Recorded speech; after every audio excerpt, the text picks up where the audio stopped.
I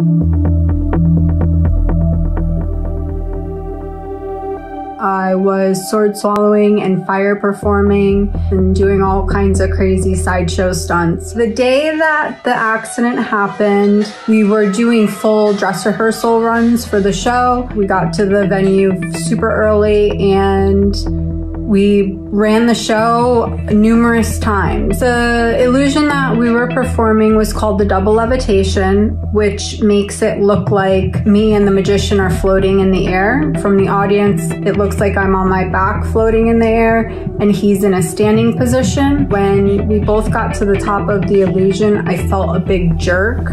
And the next thing I know, I'm on the stage. I remember lots of pain. I was gasping for air and I was going in and out of consciousness. The next thing I remember after that was being asked in the hospital if they could cut my dress off. They put me in a light coma. Then I got airlifted to a hospital in Germany a few days later. I spent 9 months in that hospital. I woke up in ICU. I was still pretty heavily medicated. I broke my neck. My injury was C3 and C4, which means cervical 3 and 4 vertebra in my neck. I ended up having to have 2 surgeries. The first surgery, they went in and released a bunch of pressure that was on my spinal cord. They did a second surgery to stabilize my neck. I have a metal plate and a few screws in my neck. They did a tracheotomy because I had to be on a breathing machine for 5 months.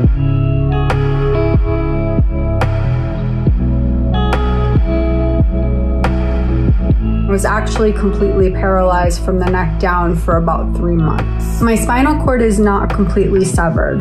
It was just crushed and severely bruised. After the first 3 months, I was doing physical therapy in the hospital about 4 hours a day. I slowly started to regain movement in different parts of my body. I basically had to relearn how to do everything, from tie my shoes to brush my teeth, anything that you can think of in life that you have to do on a daily basis. I have function in my whole body, so nothing is completely paralyzed, but I suffer from a lot of muscle loss and lack of strength. My arms are worse than my legs are, so I can't get them up over my head. The physical limitations that I suffer with the most would be showering. I can't wash my hair myself. I can't feel temperature on my body due to nerve damage. With the spinal cord injury, when your nerves get damaged, the signals get lost and they don't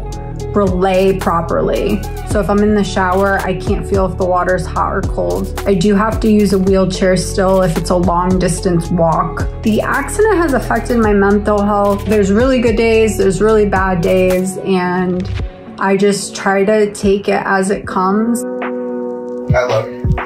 My fiance has been such an amazing support. I don't know what I would do without him. I try to make everything as smooth and easy on her as possible, whether it be making sure that she gets her medication in the morning, providing her with much needed laughs and chuckles. I've learned so much about myself. It's given me a strength that I didn't know that I have. To somebody who's gone through a severe life change or traumatic injury, be kind to yourself. It's okay to say that you need help and just try to live life and be happy. This is my health story. What's yours?